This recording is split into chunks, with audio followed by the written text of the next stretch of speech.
Building of the Cosmos and Other Lectures by Annie Besant. Preface. The 4 discourses transcribed within this volume were presented to the delegates and members of the Theosophical Society, convened for the annual convention at Udyar, Madras, on December 27th, 28th, 29th, and 30th, 1893.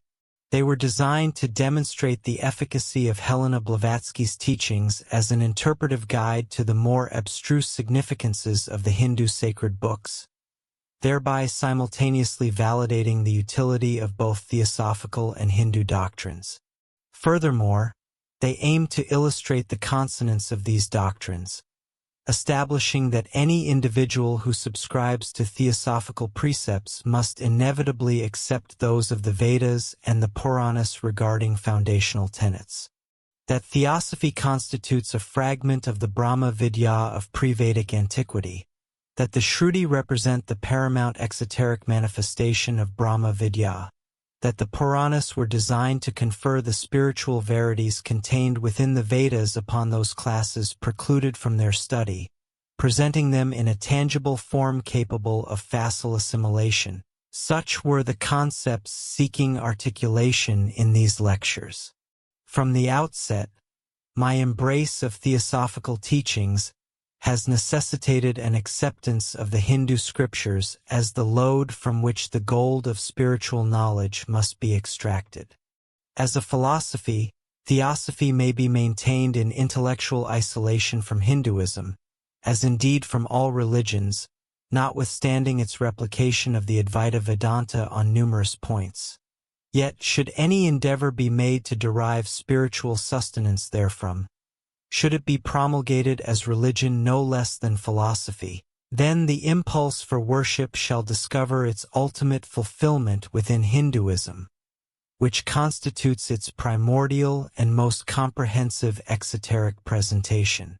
I do not imply that devotion cannot be arrayed in diverse religious vestments, nor that an individual already possessing a religious affiliation upon becoming a theosophist will not naturally pursue, and therein discover, the spiritual nourishment he requires within that specific faith.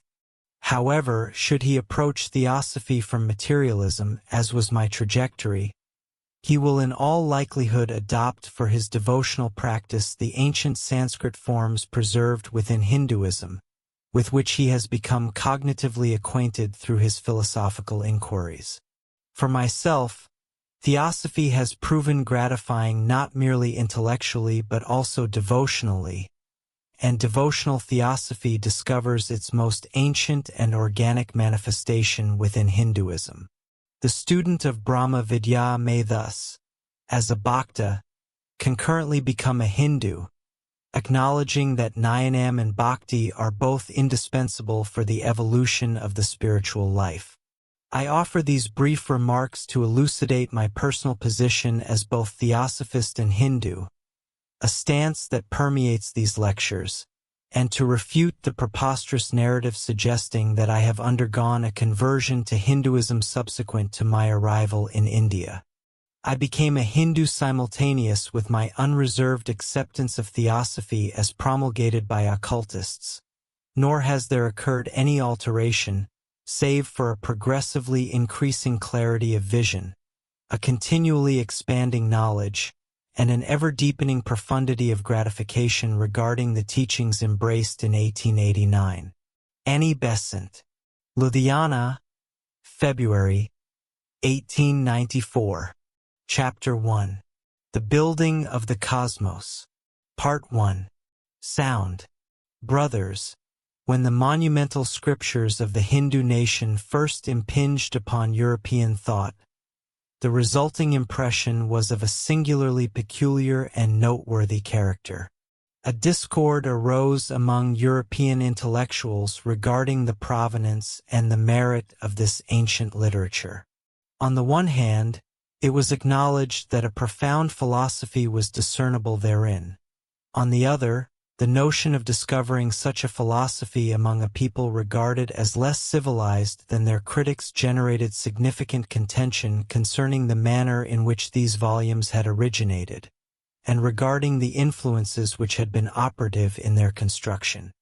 Even at the present hour, when the profundity of their philosophy is admitted, and the grandeur and breadth of their conceptual range is no longer disputed, one observes men such as Professor Max Muller, who have dedicated their lives to the examination of these texts, characterizing the Vedas as the incoherent utterances of an infantile humanity. One observes them repudiating the existence of any manner of esoteric or arcane doctrine obscured beneath the veil of symbolism, or concealed behind the mask of allegory.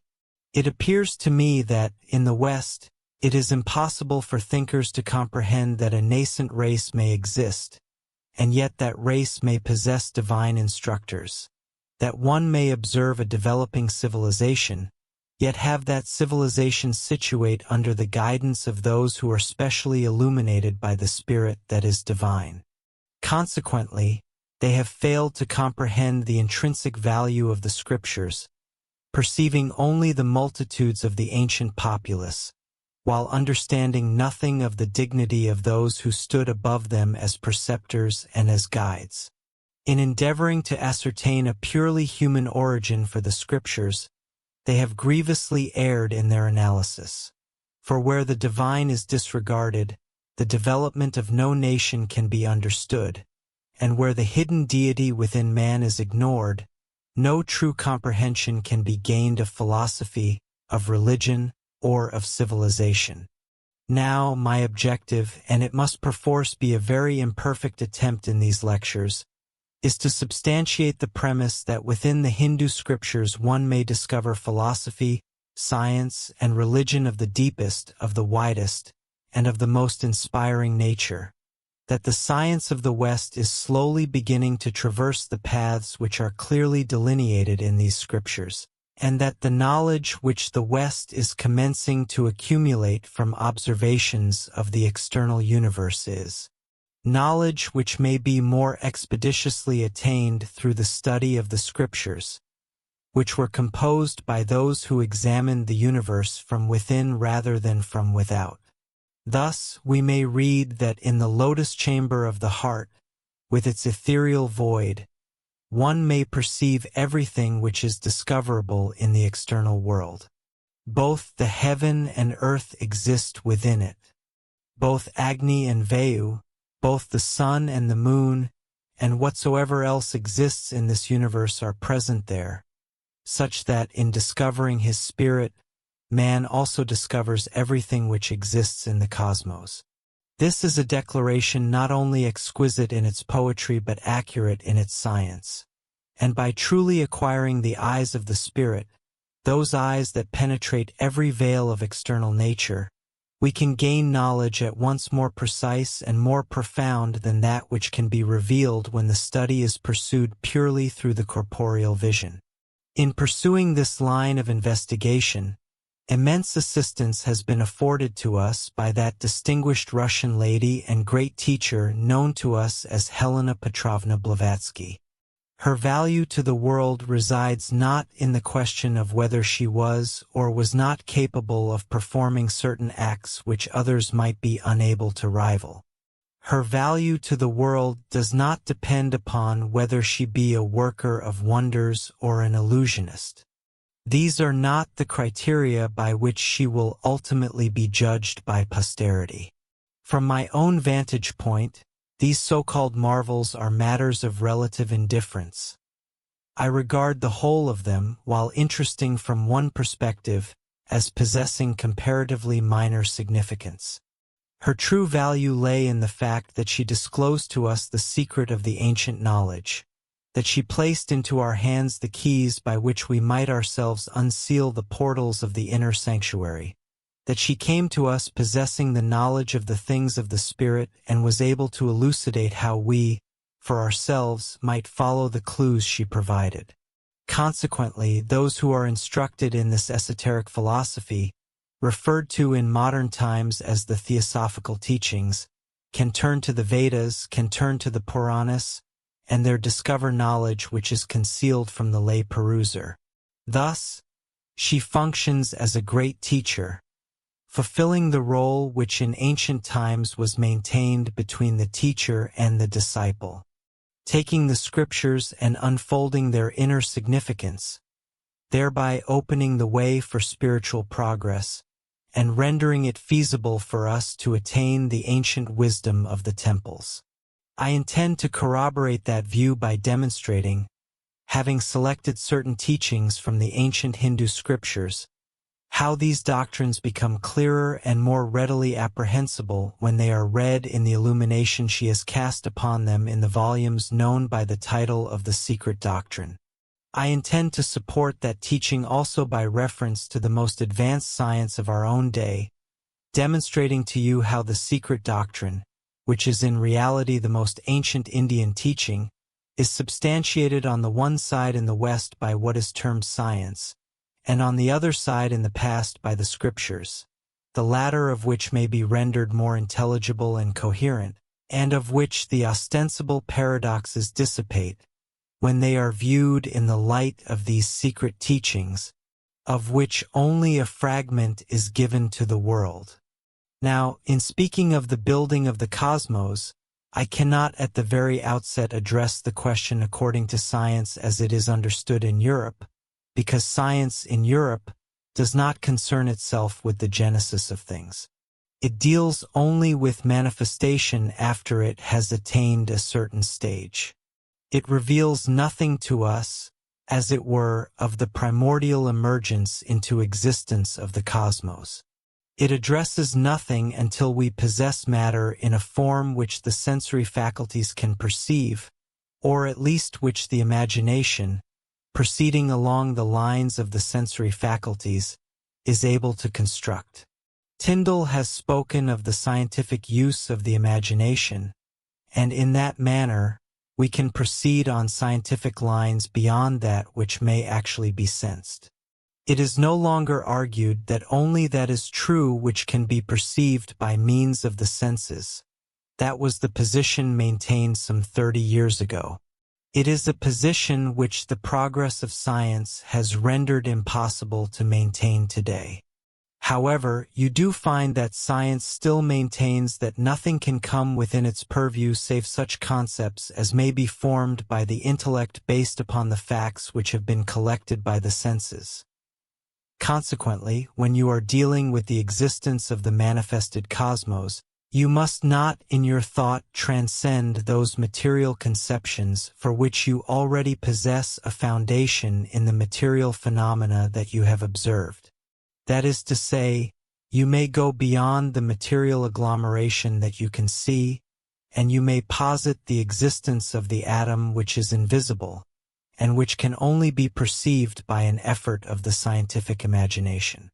Yet, you must not transcend that which this imagination can construct out of the material supplied by the senses. Crookes, it is true, deals with the constitution of the atom, but even then he carries it only as far as what is termed protyle or original matter. Beyond that, science will not venture. It refuses to delve further into the origin of things.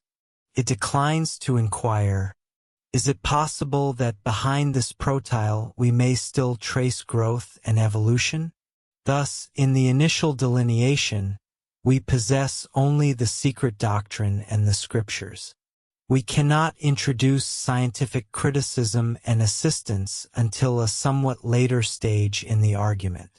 Now, in order that this argument may reach completion from our own standpoint, I desire to execute a concise comparison between the genesis of existence as discovered within the Shastras, and the genesis as delineated for us in the volume titled The Secret Doctrine, so that we may perceive, as I believe we shall, that the coherent exposition presented in the latter is exceedingly advantageous when we find ourselves somewhat perplexed by the multifarious statements regarding the various aspects of evolution encountered within the Shastras.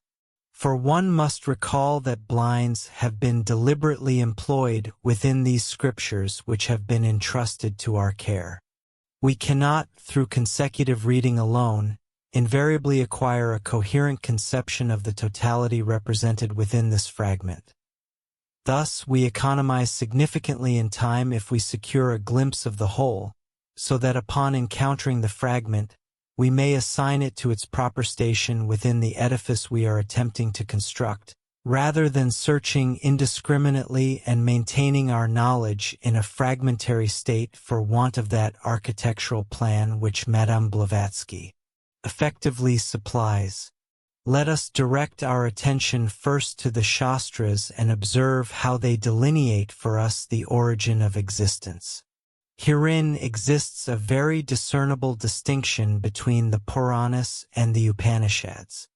One will discover greater detail provided in successive descriptions within the Puranas. Conversely, one will discover in the Upanishads a philosophical rather than a cosmological perspective, specifically a perspective which commences with the spirit in man and demonstrates the connection of that spirit with the source whence it originated. This establishes a divergence in the view of the universe presented within these two great divisions of the Shastras, and one will find a particular point of difference that I shall submit to you, which may imply that the reader has occasionally been puzzled regarding the possibility of reconciliation between the two.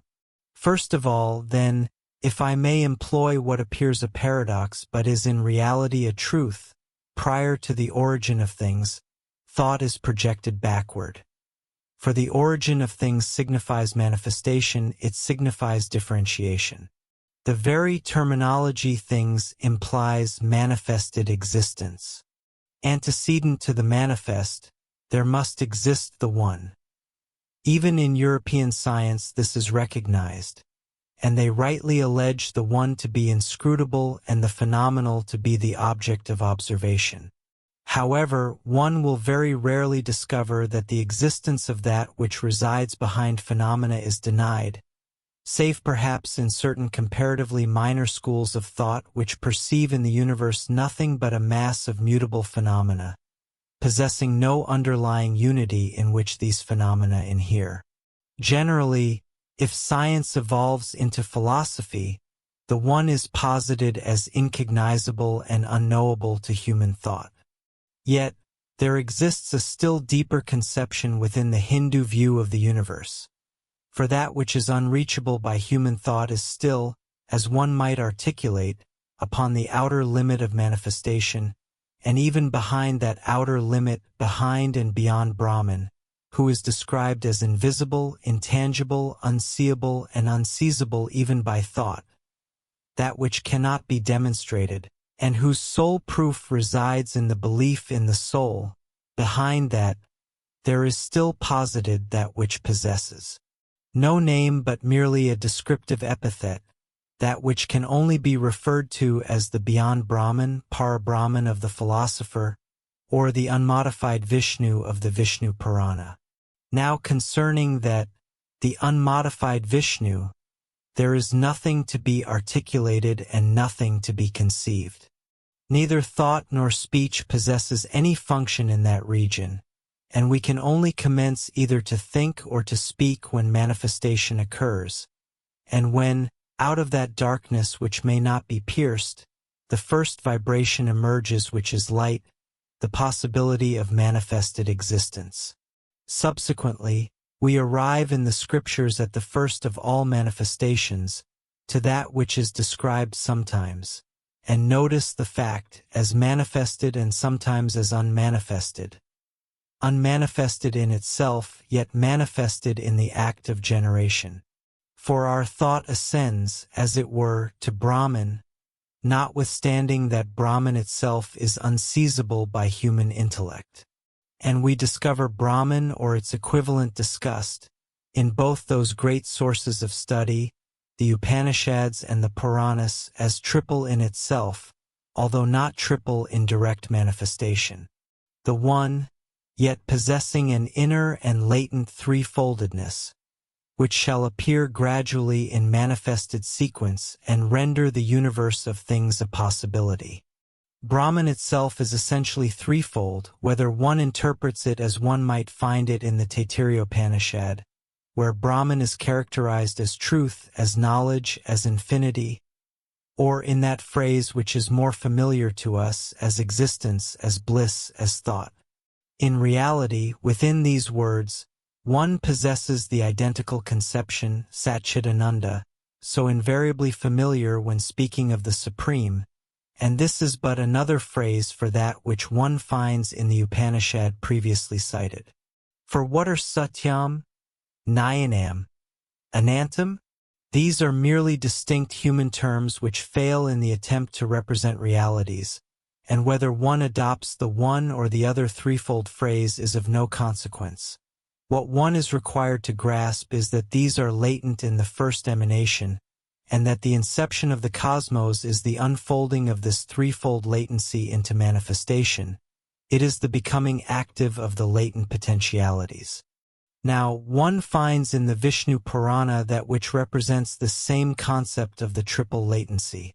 One finds the first manifestation of Vishnu, which is Kala, time, which is neither matter nor spirit, but which exists when both of these have disappeared into it.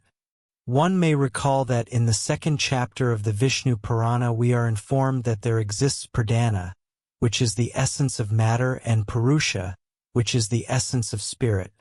When these disappear, the form of Vishnu, that is time, remains. Thus, there exists this conception of time without beginning and without ending, which, as it were, stands behind the subsequent manifestations, conjoins them and renders them possible. Subsequently, one arrives at the second stage, which in this Purana is presented under the designation of Pradhana Purusha, essential matter, essential spirit, out of the one, the two, which signifies manifestation, and that is why Brahman is described as both unmanifest and manifest. It is unmanifest in itself. It is manifest when the two emerge from the one, and this duality renders the cosmos possible. Furthermore, one may discover many terms in numerous volumes, all of which convey the identical thought. The duality upon which so much stress has been laid by Subha Rao, whose demise every philosopher must regret regarding the work that he might have accomplished in this unification of the secret and the published thought.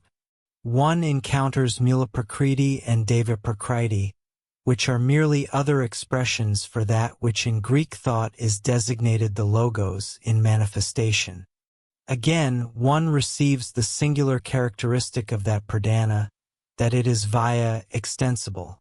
One cannot commence to describe it because attributes are not yet evolved, yet one possesses the single characteristic of extensibility, which invariably signifies the possibility of form, such that in this second, which is manifested from the one, there exists the essence of form, that which is destined to assume manifold appearances, and one possesses also that which is to emerge in form, the Purusha which molds, operating upon the Pradhana, and thereby rendering the manifoldness of the manifested universe possible.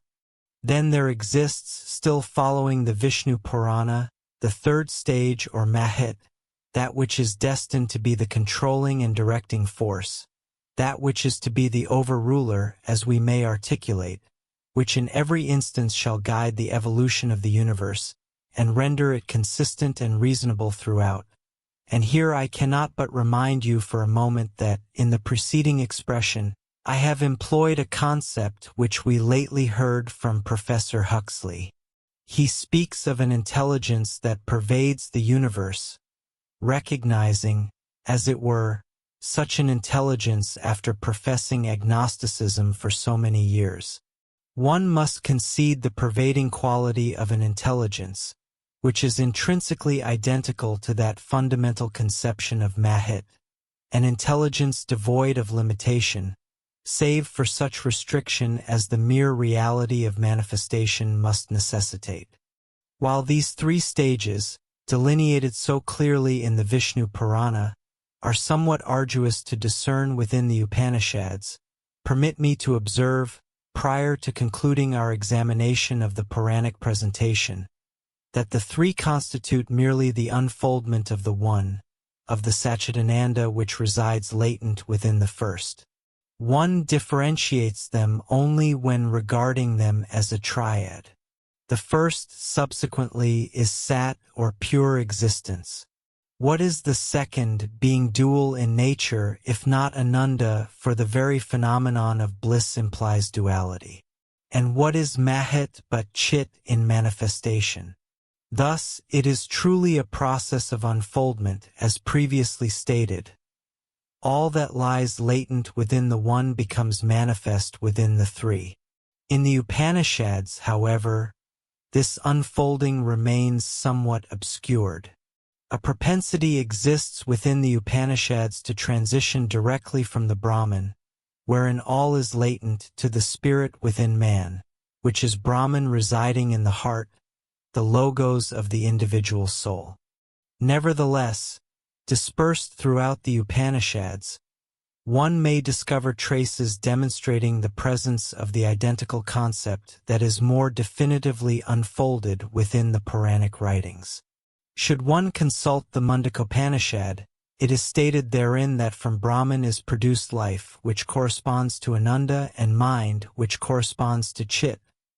Subsequently, the text proceeds to the 5 elements: ether, air, light, and the remainder. Thus, one does indeed encounter the same succession, although minimal emphasis is placed upon it, as the objective of the writer differs from the exposition of the unfolding cosmos. Furthermore, one may discern in the Brihadaranyaka the trinity of life, name, and form. Here, life is that from which the two proceed, and life is concealed by name and form. That is to say, the first is concealed by its dual manifestation. Similarly, one will locate the identical concept within the Kathopanishad in the succession traced during the gradual quest for spirit. Having traversed from Manas to Buddhi, and from Buddhi to Atma, beyond Atma lies the unmanifested, and beyond the unmanifested resides the Great Soul, therein referred to as Purusha. Thus, one arrives at this most suggestive fact, that between the spirit in man and that beyond which there is naught, there is posited but a single stage, the unmanifested. What constitutes the underlying philosophy of that singular rather than triple presentation?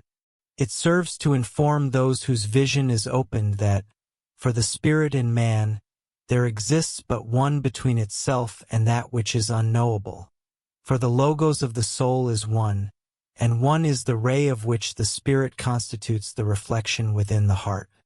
Consequently, in the Upanishad, which is designed to guide one toward discovering the unity of the spirit with its Lord, everything is disregarded save for that one logos to which the spirit pertains, and the very cosmos in its multiplicity vanishes when the spirit itself seeks the source whence it originated.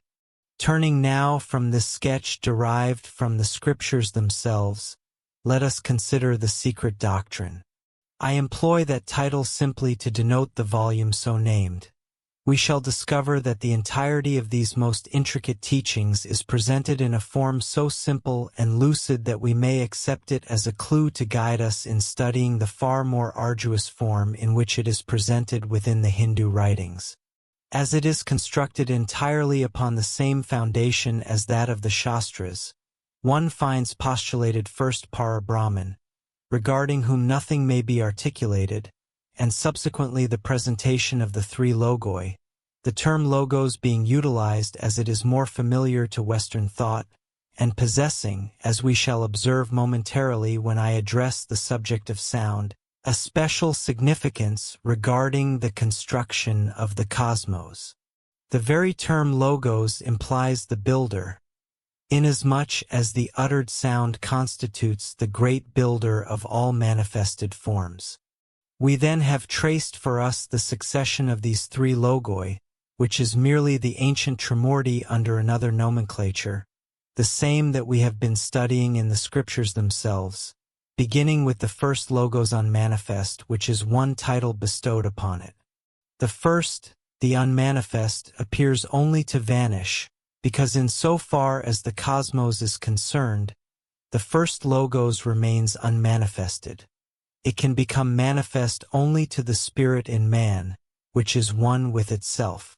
Subsequently, the one differentiates into two, and, employing the terminology of the West, this duality is described as spirit-matter, not spirit and matter, for one possesses but two aspects of the one, and if one divides them in thought, one commences with an erroneous conception. The universe does not emerge from spirit and matter as two separate conceptions.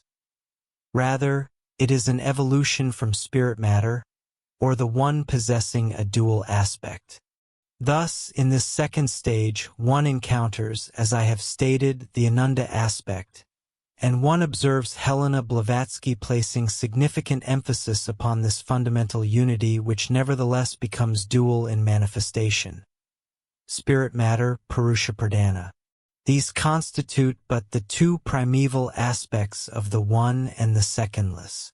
Subsequently, when she proceeded to offer the diligent student a hint regarding the symbolism of the subject, by which he might unveil this fundamental mystery of the cosmos, one finds her addressing the symbolism of the moon and abruptly interjecting into the paragraph concerning the moon the following phrase: lunar magnetism generates life, preserves, and destroys it, and Soma embodies the triple power of the Trimurti, though it passes unrecognized by the profane.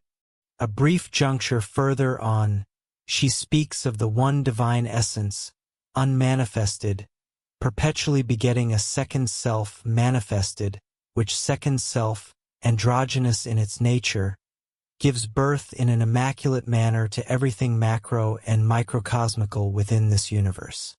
In this sentence, wherein the author introduces the notion of the moon in an apparently somewhat curious manner, one possesses the key to much of the allegory that will elucidate these obscure beginnings of the building of the cosmos.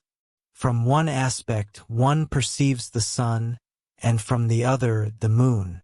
On the one hand, one has the light, and on the other, the water.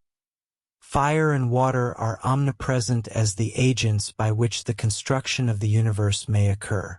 Indeed, fire and water are but the appellations for spirit and matter, and serve merely to express this duality of the second logos. Within this second manifestation, fire constitutes the Deva Prakriti, or the light of the logos. Water is a manifestation of the Mula Prakriti, or the root of all matter. As they proceed, it is along this dual lineage. The moon is consistently represented as androgynous, sometimes as male, sometimes as female. Today as the god, King Soma, tomorrow as the goddess, so that this fact is invariably impressed upon one's attention. When one contemplates the moon, one encounters the dual aspect, positive and negative, which in our world we recognize as sex. Thus, we perpetually possess this antithetical duality, without which no construction can occur. For one must possess the passive principle which nourishes the universe, and one must possess the active principle which fecundates. Otherwise, there exists no possibility of reproduction, nor any existence whatsoever for the manifest universe. Subsequently, the third is Mahit, the same designation for the ideating power, thought, and intellect which is destined to lie at the very root of existence. Consequently, here again life and thought are to be primary. Wherever one discovers an atom of manifested existence, one will discern within it this duality, which it derives from its source. For out of the dual must proceed, and one shall encounter neither unliving matter nor senseless energy. Such existences are impossible within a universe that has been generated by life and by thought. Furthermore, this trinity possesses, in the profoundest sense, a sevenfold constitution, for within the triad lie enfolded the septenary. Similarly, regarding the Trimurti, upon intellectual scrutiny, one shall discover the seven implicated therein. In the Trimurti, one is compelled to recognize within each aspect the Shakti counterpart, or intrinsic duality, such that the three must inevitably become six. Wheresoever one perceives the one is constrained within manifestation to perceive the two. One cannot posit Vishnu absent Lakshmi, nor Shiva absent Durga. These pairs are perpetually distinguishable. Thus, when contemplating the Trimurti, one effectively contemplates six, while the seventh is that principle which synthesizes the whole, and without which this differentiation could never manifest. Consequently, in the very foundation of the cosmos, the septenary emerges, and it is solely a deficiency of insight within ourselves that has obscured this truth from us for so distinct a duration. Upon attaining this stage, the stage of Mahit or intelligence, we immediately encounter the possibility of a manifestation wherein Western science may also enact its role. Deriving from the concept of Mahit, one discerns the threefold Ahamkara, which essentially possesses those qualities so familiar to every student of the Gita, indeed so familiar to every student of philosophy in its entirety. The true or pure, the active or brilliant, and the dark or elemental. That matter of threefold quality is requisite for subsequent manifestation, and within it we shall ascertain that manifoldness arises. Thus we learn, if we consult the Vishnu Purana, that from the tamasic quality proceed the elements, not the elements of which Western science speaks, but the 5 primordial elements. We possess no adequate English equivalent for bhutati. It is from Ahamkara that the material universe emanates. First, it generates Akasha. From Akasha, air. From air, fire. From fire, water. And from water, earth. Now, wherefore this succession? Firstly, Akasha. Of this we are informed the characteristic is sound. The rudiment of sound is evolved, and that constitutes the sole attribute of Akasha. Subsequently, air. And what defines air in this context? Certainly not the air of the atmosphere, nor that which constitutes the air of later manifestation, a commingling of gases wherein the atom has already appeared. The great air of the Upanishads and the Puranas is the breath of the Supreme, essentially motion. For only when this conception of motion is introduced does any manifestation become possible. Thus, initially one possesses the Akasha, whose singular attribute is sound. Subsequently, one possesses the motion imparted to that Akasha by the great breath. In these, one observes sound, and thereupon touch, which is the second sense. From sound and touch, your very Akasha and air, fire is generated, for which this friction between breath and Akasha is requisite. This constitutes the electricity without which no further development can occur. Indeed, not until one possesses this succession of Akasha, which may derive form from breath, which may impart form to electricity, which may build into aggregation, does atomic constitution become possible. And from this source one may derive water and earth, or the liquid and solid manifestations of that which hitherto has been designated the immaterial.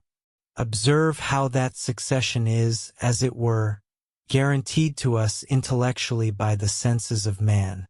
Perceive how the first is correlated with the sense of hearing, how the second correlates with both sound and touch, the second sense.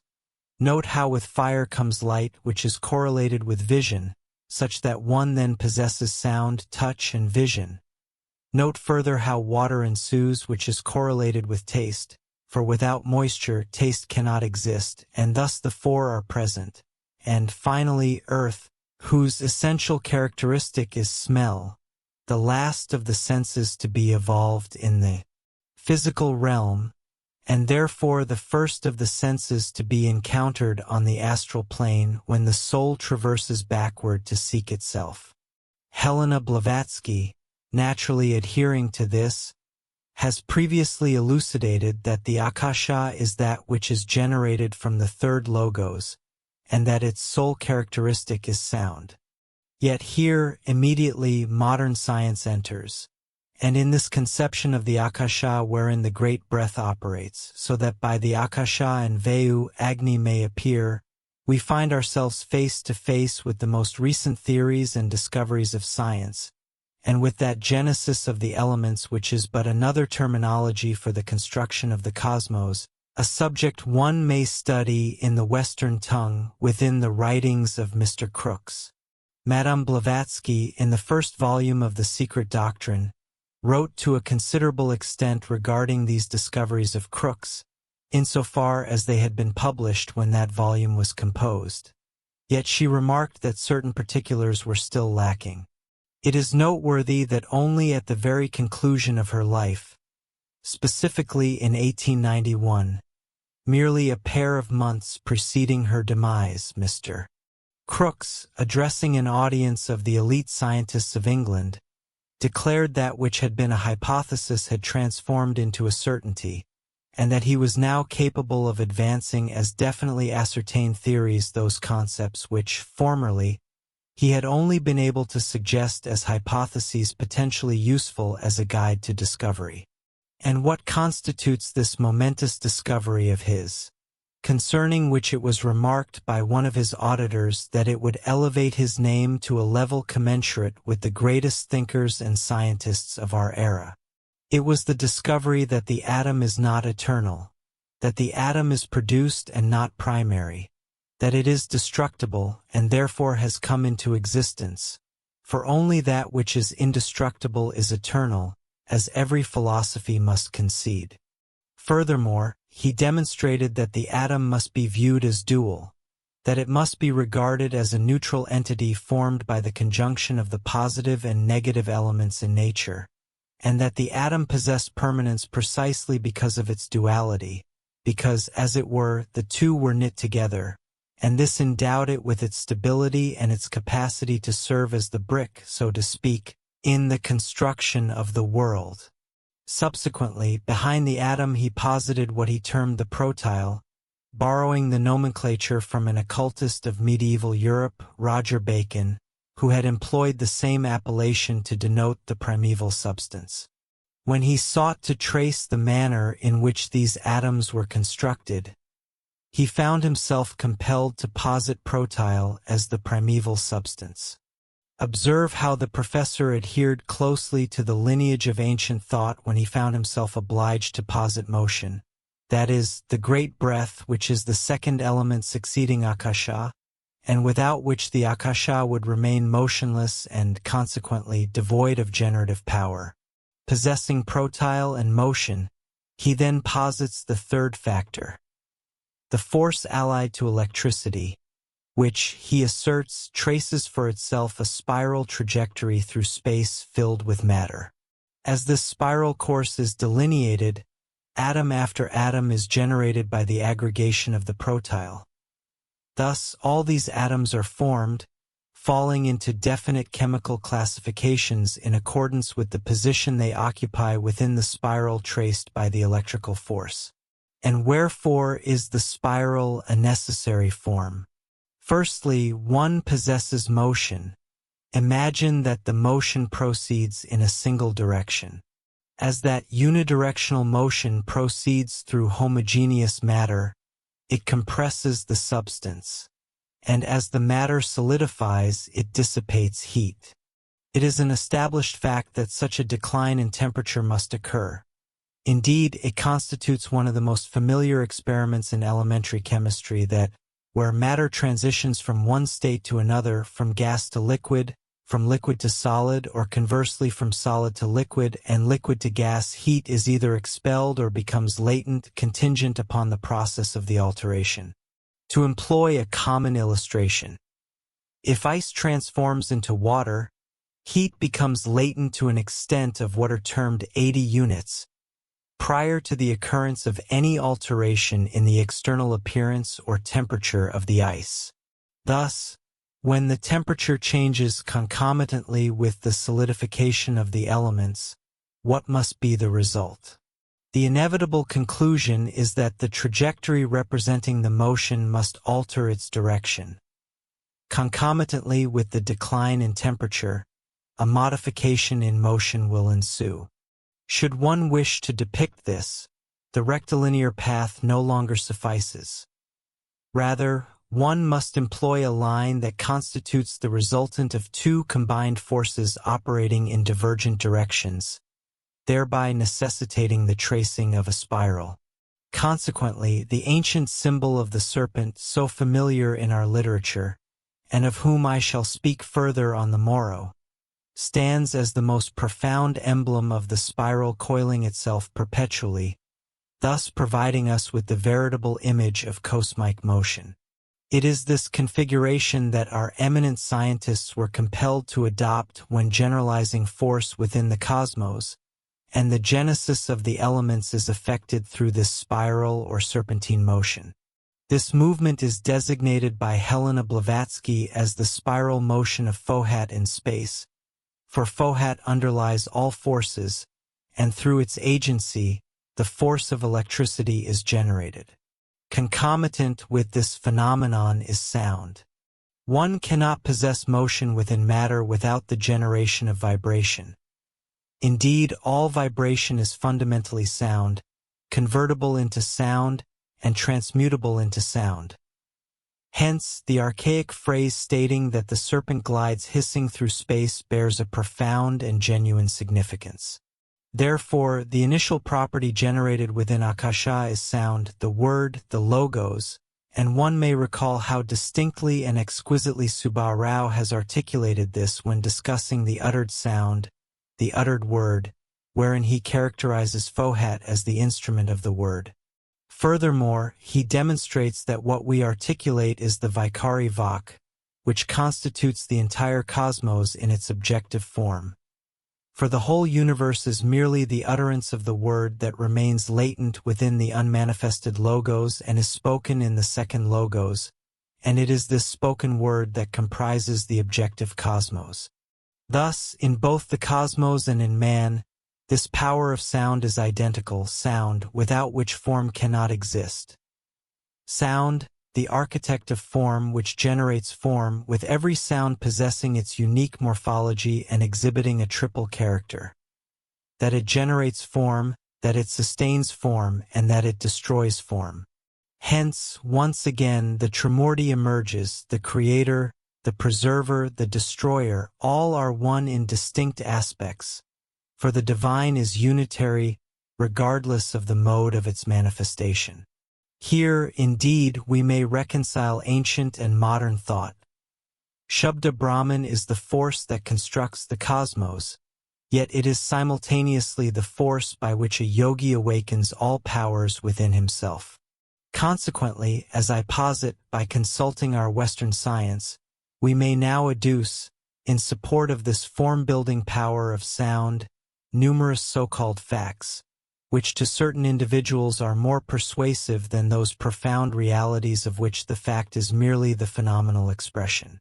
These data regarding sound, amassed by modern science, are valuable to us not for instruction, for they should possess nothing to teach us, but rather for enabling us to convince others who have failed to comprehend the value of the Scriptures, notwithstanding that the Scriptures provide the essence of which science presents only the external manifestation. What, then, are some of those facts that substantiate the position of the ancient writers that sound resides at the very origin of forms, and that the multiplicity of forms is contingent simply upon the variety of sounds? First, we shall examine one of the earliest experiments regarding sound, one of the crudest, although at the time it appeared sufficiently elegant. Consider, for instance, an ordinary drum, wherein the parchment head provides a vibrating surface. If one takes the bow employed to incite vibration in violin strings and draws it across the rim of the parchment, a note is emitted, a note dependent, naturally, upon the tension within the parchment and various other factors that are currently immaterial to our discussion. That is straightforward enough. However, it was deemed desirable to ascertain what occurred when the note was emitted, and to render the invisible visible, sand was lightly dispersed over the surface of the drum. Subsequently, the bow was drawn across the edge of the drum's circle, and this experiment was reiterated repeatedly at every point along the circumference. Allow me to observe in passing that European science is admirable for its patience, in the manner in which it reiterates processes until the fact is secured, and in this regard it is worthy of our esteem, for only in such a fashion can these phenomenal facts be discovered. In every segment of the circumference subjected to experiment, it was observed that as the bow was applied, the sand was propelled into the air. Yet it was also noted that upon its return, it did not settle evenly across the surface, but rather arranged itself into a geometrical figure. Thus, the sand distributed over the parchment was compelled by sound to assume definite geometrical configurations, which varied as the notes altered in character through bowing at distinct points along the circumference. As different intervals along the circumference yielded different harmonics of the fundamental note, it was discovered that distinct shapes were produced. Initially, by touching a specific point, one obtains a division of the drum into merely 4 sections, as that represents the fundamental note emitted by the parchment vibrating in its entirety. When one induces vibration in harmonics, however, one obtains geometrical shapes of a far more elaborate character. In pursuing these investigations of harmonics, as they were termed, we discover that within every sounded note, one does not possess a singular tone, but rather a highly complex sound capable of division and subdivision. That which appears simple to us is, in truth, complex. When striking a note, one sounds a multitude of notes simultaneously, and the highly cultivated ear can discern such harmonics, for it is the variation in harmonics that imparts the distinction of quality to the sound. It is now ascertained that this difference in quality, or this fragmentation of one sound into many, was demonstrated visually by the shapes traced by the settling sand. Researchers subsequently began to elucidate this difference in a more refined manner, for sand was a heavy substance, and the parchment proved a somewhat clumsy vibrating material. Consequently, they procured more delicate substances and increasingly fine particulate matter, such as minute seeds or the spores of the lycopodium. This latter substance is among the most suitable for experimentation, as its extreme lightness allows even the finest vibration to arrange it into forms. They subsequently experimented with tuning forks, steel implements that, upon vibrating, emit distinct notes. They captured the vibrations by means of mirrors arranged to project a traced image of the oscillations via a magic lantern through a magnifying lens onto a sheet, and in this manner, the invisible vibrations of the tuning fork were traced, magnified, and observed to form exquisite geometrical designs. On the sheet receiving the projection from the magic lantern, it was discovered that every note gave rise to exquisite forms, which altered as the note changed, so that really, whenever one performs a piece of music, one is sculpting the most exquisite shapes within the ether and the surrounding atmosphere. Such is the method by which pulses of sound are, in these ingenious fashions, rendered visible to the eye by projection from the magic lantern onto the screen, whereby the invisible becomes visible, and the power of sound is made manifest to the vision as well as to the hearing. Further investigations were conducted, and Mrs. Watts-Hughes demonstrated that when notes were sung into a horn-shaped instrument and a succession of tones thus sounded, more elaborate forms could be constructed. Forms such as ferns, trees, and flowers. All these were generated by the notes of the human voice. To further analyze and ascertain the mechanics of this phenomenon, an ingenious instrument was devised, comprising 2 pendulums set in oscillation, each possessing its distinct motion. These pendulums were engineered to interact, whereby the motion of one modified the motion of the other. From these interacting oscillations, a stylus attached via a lever, movable in the resultant direction derived from the two pendulums, traced most elaborate figures upon a card positioned beneath its point. Consequently, successive motions could be observed, and forms of marvelous complexity were thus obtained. Forms resembling shells of the most intricate description, geometrical shapes perfect in their angles and flawless in their curves.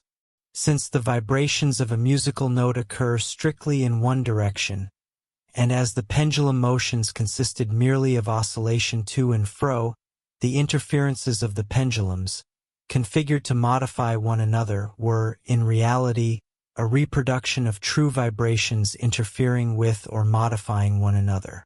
Thus, a graphic representation was obtained of the modifications caused by interfering vibrations, notwithstanding that each separate impulse moved in a singular direction. One observes that the result of this interference was a marvelous elaboration of form. Analogously, one finds that the result of the interference of light waves is color. Wherever one disperses light waves, causing them to interfere with one another, color emerges and manifests itself. Consequently, that which we term color in mother of pearl is merely the result of a delicate irregularity in the surface that induces the interference of light vibrations. Through these pendulums, the interference of the vibrations of sound was demonstrated. Thus, science has demonstrated how forms are constructed by sound.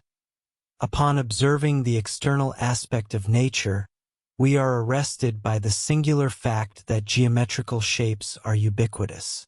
Consider the crystal found within the mineral kingdom.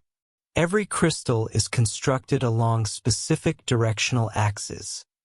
Indeed, every crystal derives its morphology from these axes. The simplest crystals are built upon the most elementary lines, whereas the more elaborate the crystal, the more numerous are the axes that find their convergence in the center of the structure. Each crystal is formed along these axes, and the variation among crystals depends upon this fundamental axial arrangement, such that in the formation of crystals in the mineral world, geometrical shapes appear once more. Yet one cannot dissociate the crystal from the crystalloid.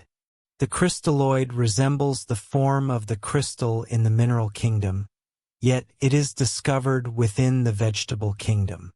No longer is the mineral aspect of nature divided from the vegetable.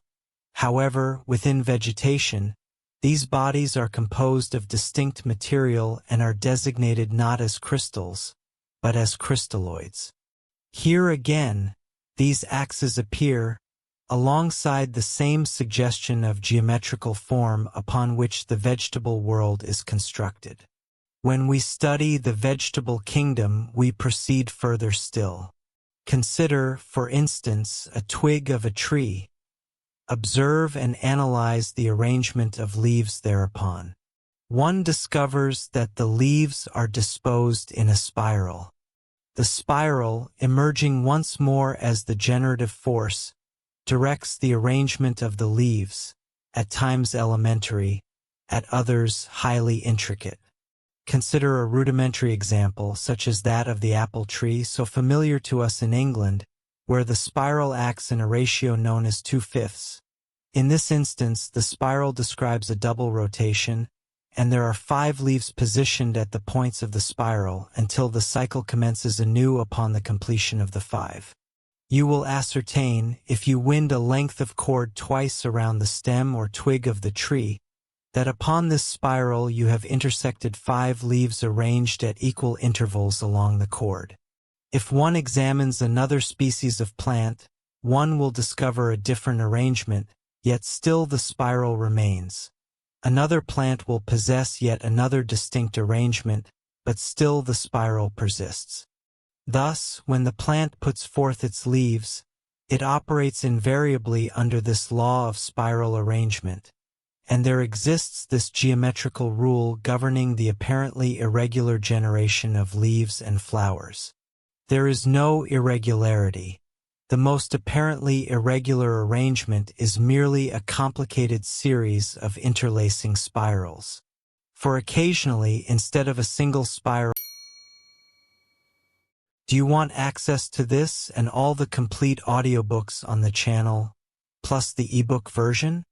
Click the link in the description or scan the QR code in the left corner of the screen to access our library, where you can listen to your favorite esoteric books without ad interruptions, lock your screen, or use other apps while the narration plays, and even download the ebook version to follow along as you listen.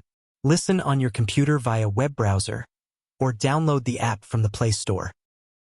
After subscribing, you will receive an email with your login details, password, and step-by-step instructions on how to access the books through the Hotmart app.